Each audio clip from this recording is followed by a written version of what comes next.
Hi, അസ്സലാമു അലൈക്കും. പുതിയൊരു വീഡിയോയിലേക്ക് എല്ലാവർക്കും സ്വാഗതം. എന്തൊക്കെയുണ്ട് വിശേഷം? എല്ലാവർക്കും നല്ല സുഖമായിരിക്കുമല്ലോ? അൽഹംദുലില്ലാ, നമുക്ക് നല്ല സുഖം. പിന്നെ ഞാനിന്ന് എന്നെ പോലത്തെ വീട്ടമ്മമാർക്ക് ഒരു അടിപൊളി ടിപ്സുമായിട്ടാണ് വന്നിരിക്കുന്നത്. കറിയെല്ലാം വെക്കാൻ ഈസി ആയിട്ട് നമുക്ക് വീട്ടമ്മമാർക്ക് ഏറ്റവും കൂടുതൽ പണിയും ബുദ്ധിമുട്ടലും എന്ന് പറഞ്ഞാൽ ഈ കറി വെക്കലാന്നല്ല. ആരെങ്കിലും പെട്ടെന്ന് ഇപ്പോൾ സ്കൂളിൽ പോകാൻ തിരക്കായാലോ അല്ലെങ്കിൽ ആണുങ്ങൾക്ക് ഓഫീസിൽ പോകാനെല്ലാം തിരക്കായ നമുക്ക് ഏറ്റവും വലിയൊരു തിരക്കും ബുദ്ധിമുട്ടും എന്ന് പറഞ്ഞാൽ ഈ കറി ഉണ്ടാക്കലാണ്.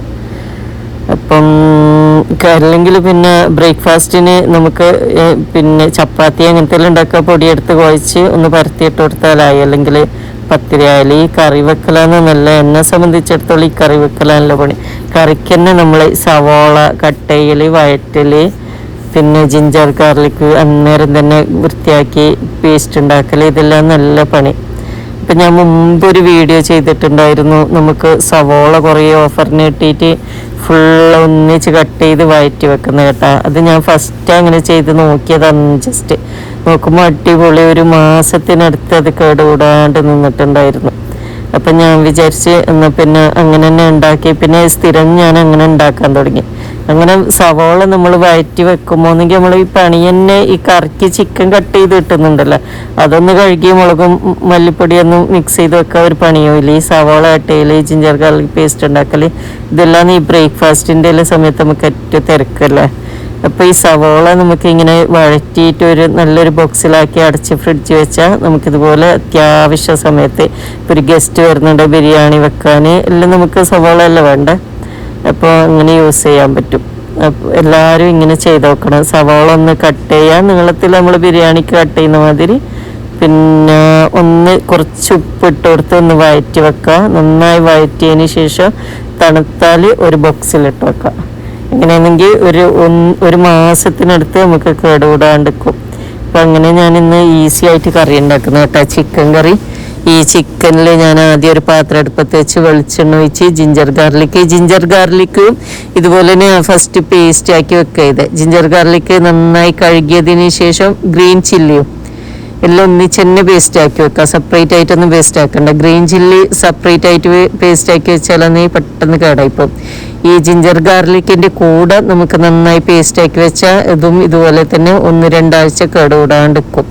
എന്താ വേണ്ടതെന്ന് പറഞ്ഞാൽ കഴുകി നന്നായി വെള്ളം ഉണക്കിയെടുക്കണം കേട്ടോ. ഡ്രൈ ആക്കണം, തോർത്തിയിട്ടോ അല്ലെങ്കിൽ എങ്ങനെയെന്ന് വെള്ളം നമുക്ക് ഡ്രൈ ആക്കാൻ പറ്റുന്ന അതുപോലെ ഉണക്കിയെടുത്തതിന് ഉണക്കൽ എന്ന് പറഞ്ഞാൽ വെള്ളം ഇല്ലാതെ എടുക്കാൻ, അല്ലെങ്കിൽ പെട്ടെന്ന് കേടാവും കേട്ടോ. വെള്ളമില്ലാതെ തോർത്തിയെടുത്തതിന് ശേഷം നമുക്ക് ഒരു മിക്സിൻ്റെ ജാറിലിട്ട് ഓയിൽ ഒഴിച്ചതിന് ശേഷം നന്നായി പേസ്റ്റ് ആക്കി എടുക്കാം. ഓയിൽ ഏത് ഓയിൽ ഒഴിക്കുക, വെളിച്ചെണ്ണ അല്ലാത്ത നമ്മൾ കുക്കിംഗ് ഓയിൽ ഏത് ഓയിൽ യൂസ് ചെയ്യാം. അങ്ങനെ ഞാൻ സവോളയും വഴറ്റി വെച്ചതുണ്ടായിരുന്നു, ജിഞ്ചർ ഗാർലിക് പേസ്റ്റും ഇതുപോലെ ഫ്രിഡ്ജിലുണ്ടായിരുന്നു. അപ്പം ഒരു പാത്രം ചൂടായതിന് ശേഷം വെളിച്ചെണ്ണ ഒഴിച്ച് ജിഞ്ചർ ഗാർലിക് പേസ്റ്റ് ഇട്ട് കൊടുത്തു 2 ടീസ്പൂണ്. അത് നന്നായി ഒന്ന് വഴന്ന് വന്നതിന് ശേഷം നമുക്ക് ഈ സവോള വഴറ്റിയത് ഇട്ട് കൊടുക്കുക 2 ടേബിൾ സ്പൂൺ. നമുക്ക് എത്ര ആവശ്യം അത്, ബിരിയാണിക്കും ഇത് യൂസ് ചെയ്യാം. പിന്നെ അതിട്ട് കൊടുത്തൊന്ന് വഴറ്റി വന്നാൽ ഞാൻ ചിക്കനിൽ ഫസ്റ്റ് മസാല തേച്ച് വെച്ചിട്ടുണ്ട്. അതിന് മുളക് പൊടി, മല്ലിപ്പൊടി, പിന്നെ ഇതുപോലെ തന്നെ ginger garlic chilli paste 1 teaspoon അതിലിട്ട് കൊടുക്കുക ചിക്കനിൽ. പിന്നെ ഉപ്പ് ഇട്ട് മിക്സ് ചെയ്തതിന് ശേഷം നമ്മൾ ഉള്ളി വഴറ്റി വന്നതിലിട്ട് കൊടുത്ത് പിന്നെ തക്കാളി കട്ട് ചെയ്തതിൻ്റെ മേലിട്ട് കൊടുക്കുക. തക്കാളി നമുക്ക് ചിക്കൻ്റെ കൂടെ തന്നെ ഇട്ട് കൊടുക്കുക, വേകാൻ പണിയൊന്നുമില്ല, കട്ട് ചെയ്യാനും പണിയില്ലല്ലേ. അപ്പോൾ അങ്ങനെ ഇട്ട് കൊടുത്തതിന് ശേഷം നമുക്ക് കറി തിളച്ച് വന്ന കറിവേപ്പിലയും ഞാനിവിടെ പുതിനയിലയും കൂടെ ഇടുന്നുണ്ട്. ഭയങ്കര ടേസ്റ്റ് പുതിനയില ഇട്ട് വെക്കുമ്പോൾ. അങ്ങനെ നമ്മൾ അടിപൊളി കറി റെഡിയായി കേട്ടോ. നമുക്ക് സവാള ഇതുപോലെ വഴറ്റി വെച്ചതുണ്ടെങ്കിൽ കറി വെക്കാൻ ഈസിയാണ്. നിങ്ങൾ ഇതുവരെ ഇങ്ങനെ ട്രൈ ചെയ്തിട്ടില്ലെങ്കിൽ ഒന്ന് ഇതുപോലെ ഉണ്ടാക്കി ഫ്രിഡ്ജ് വെച്ച് നോക്കണം. നമുക്ക് ഈസിയാണ്. ഗസ്റ്റ് വരുന്നെങ്കിൽ ബിരിയാണി വെക്കാനും പെട്ടെന്ന് വരുന്നതെന്ന് പറയുമ്പോൾ നമുക്കൊരു പണിയല്ലേ. അപ്പോൾ ഇതുപോലെ ഉണ്ടാക്കി വെച്ചാൽ ഈസിയാണ്. ആർക്ക് വേണമെങ്കിലും പെട്ടെന്ന് വന്നു കയറിയാൽ ബിരിയാണി വെക്കാനും ചിക്കൻ കറി, ബീഫ്, മട്ടൻ ഏത് കറിക്കോ ഈ സവാള യൂസ് ചെയ്യാമല്ലോ. ഇങ്ങനെ ഫിഷ് കറിക്ക് വേണ്ട, ഫിഷ് കറിക്ക് കുറച്ച് പോരെ, നമ്മൾ കുറച്ച് ഇടല്ലോ സവാള. അപ്പം അങ്ങനെയൊക്കെയാണ്. പിന്നെ ഞാൻ നെയ്പത്തിരിയാണ് ഉണ്ടാക്കുന്നത്. നെയ്പത്തിരിൻ്റെ വീഡിയോ മുമ്പ് കുറേ ചെയ്തിട്ടുണ്ടായിരുന്നു. പിന്നെ പുതിയ ആൾക്ക് വേണ്ടിയിട്ട് ഞാൻ പറയുന്നത്, നെയ്പത്തിരിക്ക് നമുക്ക് ആദ്യം അരി വെള്ളത്തിലിട്ട് വെക്കാൻ വേണ്ട. ചോറ് വെക്കുന്ന അരിയും നമ്മൾ ദോശ ഉണ്ടാക്കുന്ന അരിയില്ല പച്ചരി, പച്ചരിയും ഒരേ അളവിലെടുത്ത് നമ്മൾ സാധാ വെള്ളത്തിലിട്ട് വെച്ചാൽ മതി. നോർമൽ വെള്ളത്തിലിട്ടാം. ചൂടുവെള്ളം വേണ്ട. തിളച്ച വെള്ളത്തിലാവുമ്പോൾ എന്താന്ന് പറഞ്ഞാൽ പത്തലിനാണ് തിളച്ച വെള്ളത്തിൽ നമ്മൾ അരി സോക്ക് ചെയ്ത് വെക്കുന്നത്. ഈ നെയ്പത്തിരിക്ക അങ്ങനെ ആക്കിയാൽ ഉള്ള വേകാത്തൊരു ഒട്ടിപ്പിടിക്കുന്ന മാതിരി ഉണ്ടാവും. തിളച്ച വെള്ളത്തിൽ ഒരിക്കലും നെയ്പത്തിരിക്ക് വെള്ളത്തിൽ കുതിർത്തി വെക്കാൻ പാടില്ല. നമ്മൾ പത്തിരിയാണെങ്കിൽ നമുക്ക് നല്ല സോഫ്റ്റ് അല്ല വേണ്ട, ഇതുപോലെ ക്രിസ്പി ആകണ്ടല്ല. ഈ നെയ്പത്തിരി ആകുമ്പോൾ ക്രിസ്പിയും ആവണം, എന്നാലാണെങ്കിൽ ഹാർഡാകാനും പറ്റൂല, ഒരു സോഫ്റ്റും ആവണുള്ളു. അങ്ങനെ നെയ്പത്തിരി അതുകൊണ്ടാണ് തിളച്ച വെള്ളത്തിൽ നമുക്ക് സോക്ക് ചെയ്ത് വെക്കേണ്ടത്. ഈ പത്തലാകുമ്പോൾ നമ്മൾ ഇങ്ങനെ തിന്നായിട്ടല്ല വരത്തുന്നത്, അതുകൊണ്ട് പ്രശ്നമില്ല. അങ്ങനെയാണ്. അങ്ങനെ നമുക്ക് നോർമൽ വാട്ടറിൽ അരി കുതിർത്തിയതിന് ശേഷം ഒരു 4-5 മണിക്കൂർ വെള്ളത്തിലിട്ട് വെക്കേണ്ട വരും. വെറും പച്ചരിയല്ല, ചോറ് വെക്കുന്ന അരി ഉള്ളത് കൊണ്ട് അത് കുതിർന്ന് വരാൻ വേണ്ടിയിട്ട് ഒരു 3-4 മണിക്കൂർ എടുക്കും. അങ്ങനെ കുതിർത്തതിന് ശേഷം കഴുകി തേങ്ങ ഞാനിവിടെ 2 കപ്പ് അരിക്ക് 1/4 കപ്പ് തേങ്ങ യൂസ് ചെയ്യുന്നത്. നമുക്ക് പിന്നെ തേങ്ങ കൂടിപ്പോയാലെങ്കിൽ എണ്ണ പിടിക്കാൻ സാധ്യത ഉണ്ട്, സോഫ്റ്റ് ആയിപ്പോൾ. അതുകൊണ്ട് 2 കപ്പ് അരിക്ക് 1/4 കപ്പ് തേങ്ങ. പിന്നെ ജീരകം ഞാനിവിടെ 2 തരം ജീരകം യൂസ് ചെയ്യുന്നുണ്ട്, വലിയ ജീരകവും ചെറിയ ജീരകവും.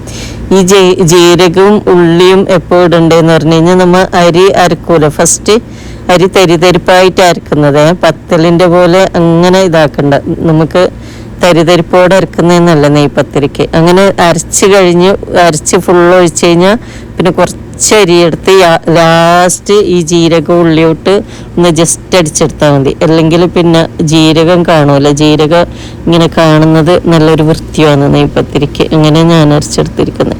അങ്ങനെ നമ്മൾ ജീരകവും തേങ്ങയും ഉള്ളിയും, ചെറിയ ഉള്ളിയാണെങ്കിൽ അത് യൂസ് ചെയ്യുക, അല്ലെങ്കിൽ പിന്നെ നമ്മൾ സവാള ഇട്ടെടുക്കുക. കട്ട് ചെയ്തിട്ടതിന് ശേഷം അരച്ച്, പുട്ടുപൊടിയാണെങ്കിൽ പുട്ടുപൊടി ഇട്ട് കുഴച്ചെടുക്കുക, അല്ലെങ്കിൽ പച്ചരി പൊടിയല്ലേ നമ്മൾ ഈ പത്തിരി ഉണ്ടാക്കുന്ന പൊടി, ആ പൊടിയാണെങ്കിൽ ആ പൊടി യൂസ് ചെയ്യുക. പച്ചരി പൊടിയോ അല്ലെങ്കിൽ പുട്ടുപൊടിയോ ഇട്ട് കുഴച്ച് നന്നായി കുഴച്ചതിന് ശേഷം കുറച്ച് വണ്ണത്തിൽ പരത്തി എണ്ണ ചൂടായതിന് ശേഷം നമുക്ക് ഫ്രൈ ചെയ്തെടുക്കാം.